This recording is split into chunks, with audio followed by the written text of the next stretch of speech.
Hello everyone, आज के इस वीडियो में हम पढ़ेंगे MCS 012 computer organisation and assembly language programming block 1 introduction to digital circuit unit 4 principle of logic circuit second.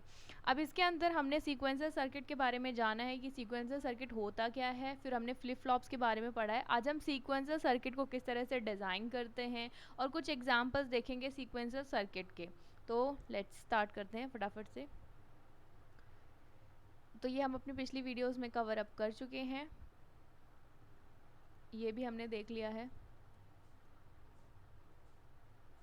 यहाँ से शुरू है हमारा सीक्वेंसर सर्किट डिज़ाइन कैसे करते हैं। तो यहाँ पर सबसे पहला क्या होता है कि जैसे आपको कोई भी ड्रॉ स्टेट मतलब जो भी आपका स्टेट टेबल दिया, मतलब आपको कोई भी मान लो कोई डायग्राम दिया है, उससे आपको क्या करना है, स्टेट टेबल बनानी है और स्टेट डायग्राम बनाना है फ्रॉम द जो भी प्रॉब्लम में स्टेटमेंट में आपको गिवन है उससे। फिर give binary code to state की जो भी आपकी स्टेट रहेंगी उनको आपको हमेशा 0 और 1 के फॉर्मेट में लिखना है, यानी कि बाइनरी में लिखना है। From state table make input equation in simplify, for example generating Boolean function with function which describe signal for input और फ्लिप फ्लॉप। ठीक है, ये हम थोड़ा सा देख रहे हैं कि क्या क्या स्टेप इन्वॉल्व है, फिर जब हम इसको मतलब कंप्लीट करेंगे कैसे डिज़ाइन करना है तब हमें इजीली समझ में आ जाएगा। From state table derive output equation in simplify form. उसके बाद में हमें क्या करना है, ड्रॉ करना है एक logic diagram with space with required flip flop and combinational circuit. तो स्टार्ट करते हैं। यहाँ पर हमें क्या कराना है, वी वांट टू डिज़ाइन 2-बिट binary counter using D flip flop. ठीक है, आपको डी फ्लिप फ्लॉप का यूज़ करना है और आपको मतलब क्या करना है, 2 बिट का बाइनरी काउंटर जो है वो डिज़ाइन करना है। तो उसके लिए आप क्या करेंगे, सबसे पहले आपको ये ध्यान रखना है कि हमने क्या किया, जो आपका सर्किट होगा goes through repeated binary state की, जो आपकी रिपीटेड जैसे देखे अगर 2 बिट की अगर आपको बाइनरी डिजिट लेनी है तो क्या क्या पॉसिबल है, 0 0 बन सकता है, 0 1 बन सकता है, 1 0 बन सकता है और 1 1 बन सकता है। क्या इसके अलावा 2 बिट का बाइनरी कुछ भी बना सकते हो? नहीं बना सकते, क्योंकि फिर हमें 3 बिट की ज़रूरत पड़ेगी। ठीक है, तो यहाँ पर 2 बिट के जितने भी बाइनरी होते यही पॉसिबल है, और अगर आगे कुछ भी इसके आगे आएगा तो वो सब इसके रिपीट में आएगा। मतलब कि अगर 0 1 के 0 0 के बाद में कोई स्टेट आ रही है तो वो इसके रिपीटेशन में आएगी। ठीक है, और उसके बाद में क्या, अगर x equals to when external input जो हमारा है वो क्या है x, अगर वो 1 रहेगा इज अप्लाइड, ठीक है, वो अप्लाइड हो जाएगा, then state of circuit will not change when x equals to 0। कि अगर x 1 होगा तो हम उसको चेंज करेंगे, बट अगर x इक्वल्स टू 0 है तो उसके अंदर नो चेंज होगा, कुछ चेंज नहीं करेंगे। तो ये हमारा कुछ एक क्वेश्चन है जिसको हमें क्लियर किया। अब उसको अंडरस्टैंड करते हैं कि कैसे बनाएंगे। तो सबसे पहले आपको स्टेट टेबल बनानी है। स्टेट टेबल के लिए देखो आपके पास में प्रेजेंट स्टेट क्या क्या है, दो तो आपके पास में a और b as a present state के फॉर्म में है, और x आपका इनपुट है जिससे आपको पता लगेगा कि कहाँ पर आपको मतलब रिवर्स करना है, कोई चीज़ चेंज करनी है या नहीं करनी है, वो आपको इनपुट स्टेट पे डिपेंड होना है। ठीक है, तो यहाँ पर 2 स्टेट हो गई a और b। अब इसके जितने भी कॉम्बिनेशन बनेंगे a b और ये हमारा इनपुट है उसके, ठीक है, तो ये सारे हमने क्या किया, कॉम्बिनेशन बना लिए कि क्या 0 0 0 हो सकता है, 0 0 1 हो सकता है, 0 1 0 हो सकता है, 0 1 1 हो सकता है, 1 0 0 हो सकता है, 1 0 1 हो सकता है, 1 1 0 हो सकता है, 1 1 1 हो सकता है। ठीक है, ये सारे हमारे स्टेट्स पॉसिबल हैं। ठीक है, ये हमारी कॉम्बिनेशन हो सकते हैं। उसके बाद में नेक्स्ट स्टेट में क्या आएगा, देखो अब हमने बोला था कि जब x इक्वल्स टू 0 रहेगा तो नो चेंज, ए बी में आपको कोई चेंज नहीं करना है,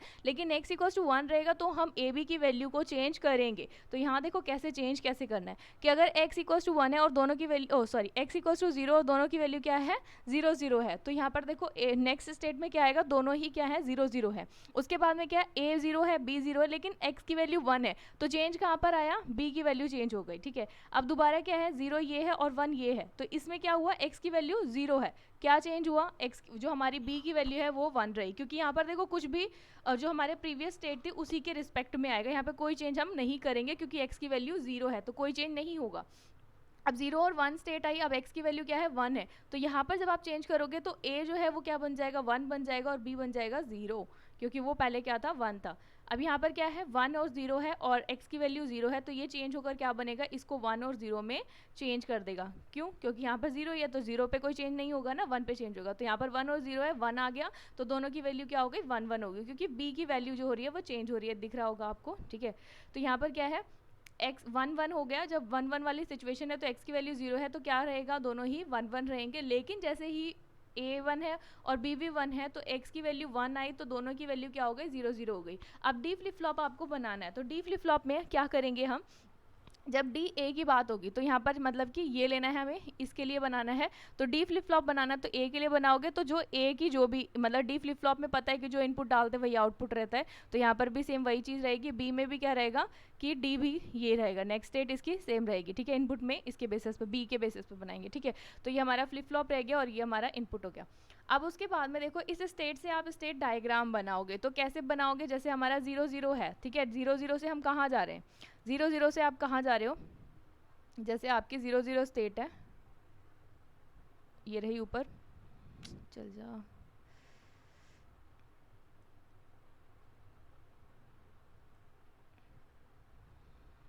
ये रही आपकी 0 0 स्टेट। इस 0 0 स्टेट से हम क्या करेंगे, जैसे ही आपके पास x की वैल्यू 0 मिली, x की वैल्यू क्या मिली, 0 मिली, तो कौन से स्टेट पे रहेंगे, x की वैल्यू 0, एक मतलब a भी 0 और b भी 0, कुछ चेंज नहीं हुआ।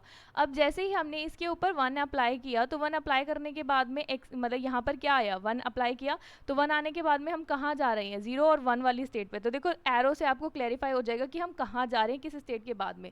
फिर उसके बाद में जब आपने इसके ऊपर x मतलब 0 अप्लाई किया, तो ये घूमकर इसी स्टेट पे आ रहा है, कहीं और नहीं जा रहा है। नेक्स्ट हमने 1 अप्लाई किया, 1 आते ही स्टेट जो हुई वो चेंज हुई, तो वो 1 0 पर हुआ। फिर अगर इस पे आपने 0 अप्लाई किया तो वही रहेगा, फिर 1 अप्लाई किया तो 1 1 चला गया, फिर अगर आपने 0 अप्लाई किया तो वो सेम रहेगा। x की वैल्यू इनपुट में अगर कुछ दी, 0 दी तो नो चेंज होगा, मतलब उसी स्टेट पे घूमेगा, जैसे यहाँ पर दे रहा है ना, ये मतलब इसी स्टेट पे ही बता रहे हैं, ठीक है। उसके बाद में जैसे ही x की वैल्यू 1 दी तो हम नेक्स्ट स्टेट पे जा रहे हैं, ठीक है। ये हमारा स्टेट डायग्राम था और ये स्टेट टेबल थी। आई होप कि आपको ये क्लियर हुई होगी।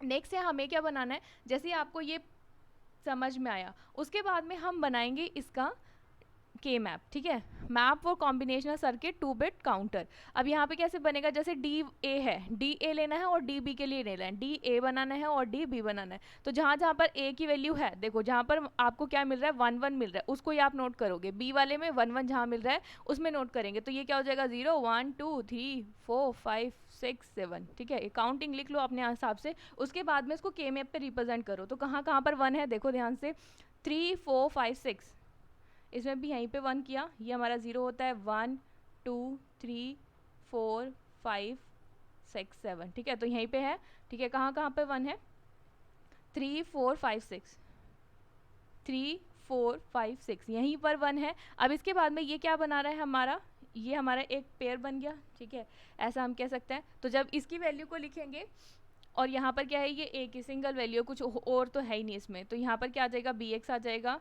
और विद ए की वैल्यू भी चेंज नहीं हो रही, तो यहाँ क्या हो जाएगा, ए कॉम्प्लीमेंट बी एक्स, ये इसके लिए है। उसके बाद में हमारे पास इसको देखना है, तो इसको देखो क्या आएगा, इसके लिए आपकी कौन सी वैल्यू चेंज नहीं हो रही है,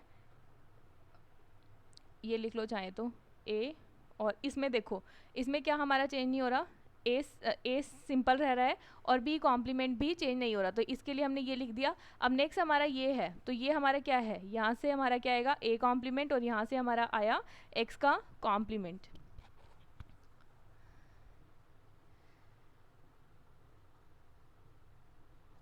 उसके बाद में हमने नेक्स्ट बनाया, ये हमारा क्या है, डी बी के लिए। तो डी बी के लिए जब हम बनाएंगे तो कैसे बनाएंगे, जहाँ जहाँ पर इसमें 1 है, डी बी में जहाँ 1 होगा वहाँ पर आप देख लो कहाँ पर है, ये 1 पर है, 2 पर है, 5 पे है और 6, 1 2 5 6, ये हो गया 0 1 2 3 4 5 6 7, तो क्या था 1 2 5 6, ठीक है, 1 2 5 6 वहीं पे बनाया, तो ये पेयर बन रहे हैं, तो यहाँ पर क्या है, ये इक्वेशन बनेगी। तो के मैप से तो आपको इक्वेशन बनाना आ ही गया होगा कि मतलब जिसकी वैल्यू चेंज हो रही होती है उसी को हम क्या करते हैं, हटा देते हैं जो सिमिलर है। जैसे यहाँ पर क्या है, ए की वैल्यू चेंज हो रही है, ए कॉम्प्लीमेंट है और ए है, तो वैल्यू क्या रहेगी, बी कॉम्प्लीमेंट एक्स। यहाँ पर क्या रहेगी, ए की वैल्यू चेंज हो रही है, मतलब कॉम्प्लीमेंट भी है, उसका सिंपल फॉर्म भी है, तो यहाँ पर क्या रहेगा, बी और एक्स का कॉम्प्लीमेंट। तो आई होप कि ये समझ में आया होगा। इस तरह से हम बनाते हैं map for combinational circuit 2 bit counter. Okay, अब ये जब आपके पास इक्वेशन बन गई, इस इक्वेशन को यूज़ करके अब आपको क्या बनाना है, एक सर्किट डिज़ाइन करना पड़ेगा पूरा। तो ये हमने बना दिया, logic diagram for 2 bit binary counter. अब इसको बनाने के लिए यहाँ पर हमने क्या लिखना है, एक ही इनपुट ले रहे हो अभी तक, जैसे भी आपने देखा तो x एज ए इनपुट काम कर रहा है, x की वैल्यू 0 रहेगी 1 रहेगी, उसके बेसिस पे हमारी a की वैल्यू और b की वैल्यू चेंज हो रही है, ठीक है। तो ये हमने क्या बनाया है, ये हमने कॉम्बिनेशंस लगाए हैं, ठीक है।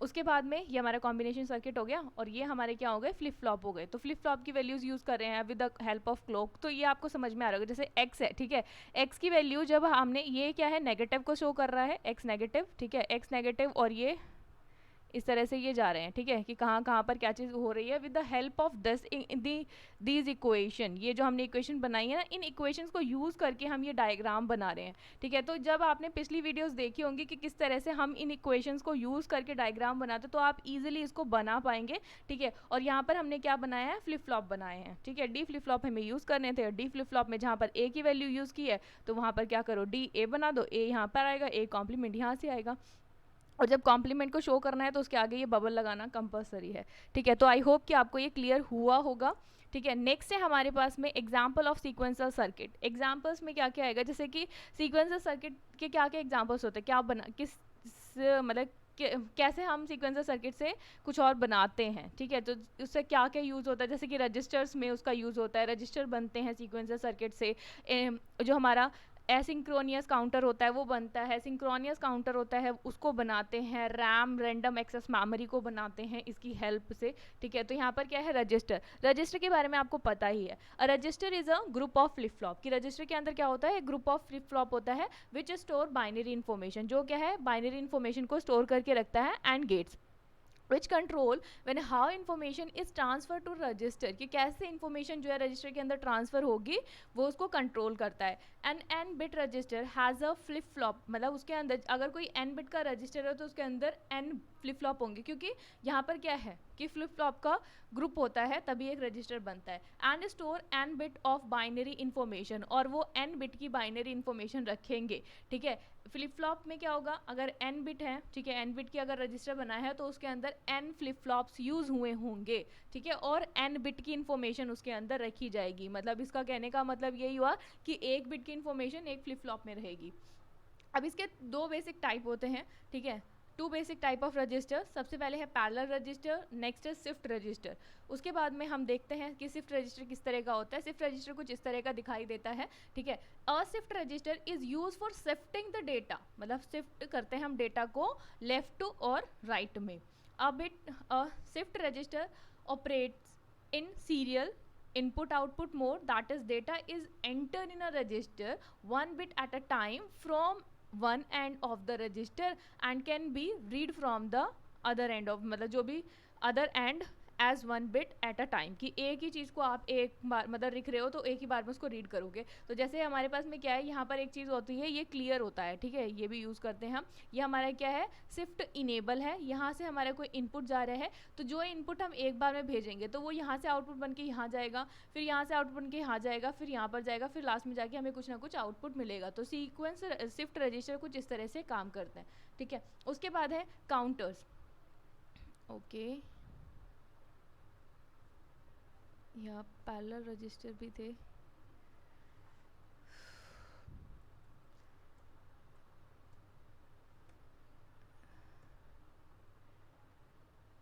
पैरेलल रजिस्टर का डेटा उड़ गया इसमें से, पर मैंने लिखे दोनों थे। पैरेलल रजिस्टर मैं आपको बाद में बता दूंगी, ठीक है, मैंने लिखा था बट पता नहीं कहाँ चली गई, उसकी स्लाइड नहीं मिल रही। अब इसके बाद है हमारे पास में काउंटर्स, ठीक है। काउंटर क्या होते हैं, असिंक्रोनियस काउंटर, सिंक्रोनियस काउंटर। तो यहाँ पर क्या है, जो काउंटर होता है सबसे पहले उसका मीनिंग समझ लेते हैं। Counter are of two type of depending upon clock pulse apply, कि जो दो क्लॉक पल्स अप्लाई होती हैं, जैसे कि two types of clock pulse होती हैं। जैसे एक होगी कि हमारी सेम एज ट्रिगर कर रही होंगी, कुछ होगी अनदर, मतलब दोनों डिफरेंट डिफरेंट होंगी, ठीक है। These counters are synchronous counter, और मतलब दो तरह के काउंटर्स होते हैं आपके पास में, सिंक्रोनियस काउंटर और असिंक्रोनियस काउंटर, ठीक है। सिंक्रोनियस काउंटर क्या होते हैं, in synchronous counter is also known as a ripple counter, ठीक है। ये रिपल काउंटर के नाम से भी जाना जाता है। Different flip flop are triggered with different clock pulse, कि मतलब जो भी डिफरेंट क्लॉक पल्स होंगे उस पर डिफरेंट ट्रिगर्ड होंगे, ठीक है, फ्लिप फ्लॉप ट्रिगर्ड होंगे, नॉट सिमिटेलियसली। उसके बाद में है जो सिंक्रोनियस काउंटर होता है, उसमें क्या होता है, synchronous counter all flip flop are triggered with the same clock, मतलब सेम, इसमें क्या हुआ कि डिफरेंट क्लॉक पल्स पे होंगे, यहाँ क्या हुआ सेम क्लॉक पर अप्लाई होंगे simultaneously, and synchronous counter is faster than a asynchronous counter, क्योंकि यहाँ पर क्या है एक ही सेम क्लॉक का यूज़ किया जा रहा है, वहाँ पर जो क्लॉक होगी वो डिफरेंट डिफरेंट होगी, ठीक है। अब यहाँ पर इसका एक बार डिफरेंस समझ लेते हैं तो आपको और भी क्लेरिफाई हो जाएगा कि सिंक्रोनियस क्या है और असिंक्रोनियस क्या है। तो सिंक्रोनियस में क्या है, in synchronous counter all flip flop are triggered with the same clock simultaneously, मतलब कि यहाँ पर क्या है जो भी आपका सिंक्रोनियस काउंटर होगा वहाँ पर जितनी भी आपके फ्लिप फ्लॉप रहेंगे वो सेम क्लॉक पर ट्रिगर्ड होते हैं, लेकिन असिंक्रोनियस काउंटर में वो क्लॉक जो होती है वो डिफरेंट होती है, ठीक है। Synchronous counter is faster than asynchronous counter in operation, कि जो सिंक्रोनियस काउंटर होता है वो असिंक्रोनियस काउंटर से क्या होता है, फास्टर होता है किसी भी ऑपरेशन को परफॉर्म करने के लिए। असिंक्रोनियस काउंटर में क्या होता है, asynchronous counter is slower than the synchronous counter in operation, की किसी भी ऑपरेशन को परफॉर्म करने के लिए असिंक्रोनियस काउंटर की अगर हम सिंक्रोनियस काउंटर से कंपैरिजन करें तो वो स्लो रहता है। Synchronous counter does not produce any decoding error, की मतलब सिंक्रोनियस काउंटर में कोई भी आपको डिकोडिंग एरर नहीं मिलेगी, लेकिन असिंक्रोनियस काउंटर प्रोड्यूस डिकोडिंग एरर, लेकिन ये डिकोडिंग एरर जो है प्रोड्यूस करता है। Synchronous counter is also called parallel counter, ठीक है, इसको जो हमारा सिंक्रोनियस काउंटर होता है उसको हम पैरेलल काउंटर भी बोलते हैं, जो हमारा असिंक्रोनियस काउंटर है उसको हम सीरियल काउंटर बोलते हैं। Synchronous counter design as well implementation are complex due to increase of number of, इसमें क्या होता है कि काउंटर्स के नंबर ज़्यादा होने की वजह से, मतलब इसको इम्प्लीमेंट करना सिंक्रोनियस काउंटर को थोड़ा मुश्किल होता है, लेकिन जो हमारा सिंक्रोनियस काउंटर है उसको डिज़ाइन करना जो है, इम्प्लीमेंटेशन करना वो जो है वो फास्ट होता है। Synchronous counter will operate in any desire count sequence, कि मतलब जो सिंक्रोनियस काउंटर है will operate in any desire count sequence, जो हमारा असिंक्रोनियस काउंटर है उसके अंदर कोई भी, मतलब asynchronous counter will operate only a fix count sequence, की मतलब अप या डाउन होगा, ठीक है, इसमें फिक्स मतलब सीक्वेंस जो रहेगा वो फिक्स रहेगा, लेकिन जो सिंक्रोनियस काउंटर है उसमें काउंटिंग का सीक्वेंस जो है वो फिक्स नहीं रहता है, ठीक है।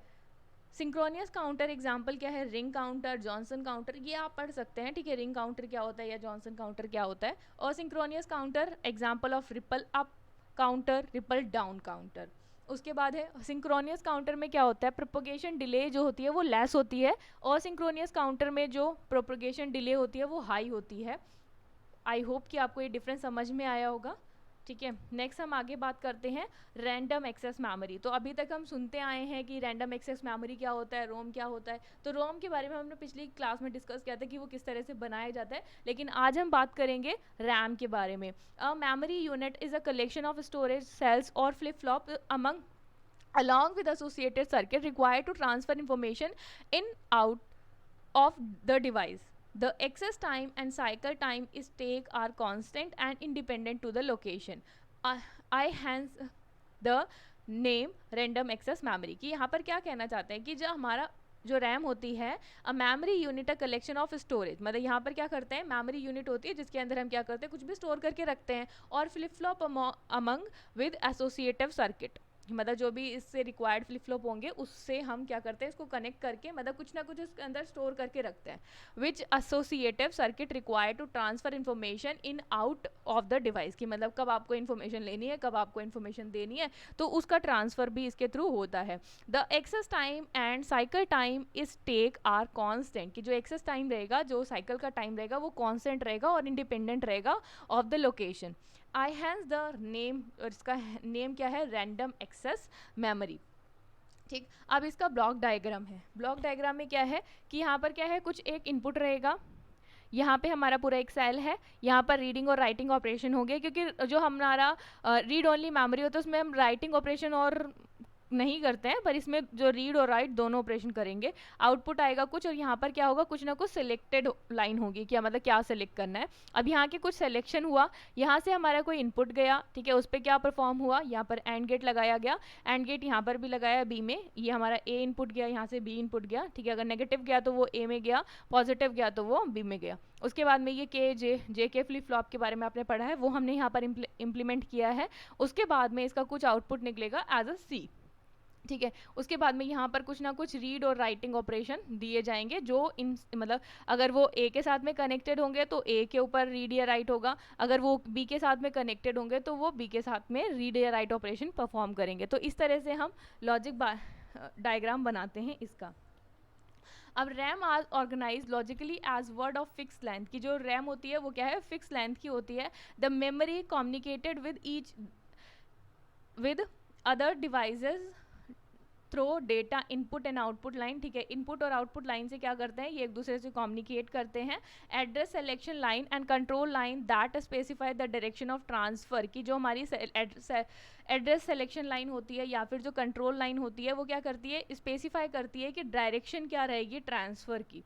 Now let us try to understand how data is store in memory, कि किस तरह से डेटा जो है स्टोर होता है मेमोरी के अंदर। The internal construction of a RAM of m word, ठीक है, एम वर्ड का होगा, कुछ भी हो सकता है वो वर्ड, एन बिट से रिलेटेड होगा। पर word consist of m multiply n binary cells and associative circuit of for detecting individual words.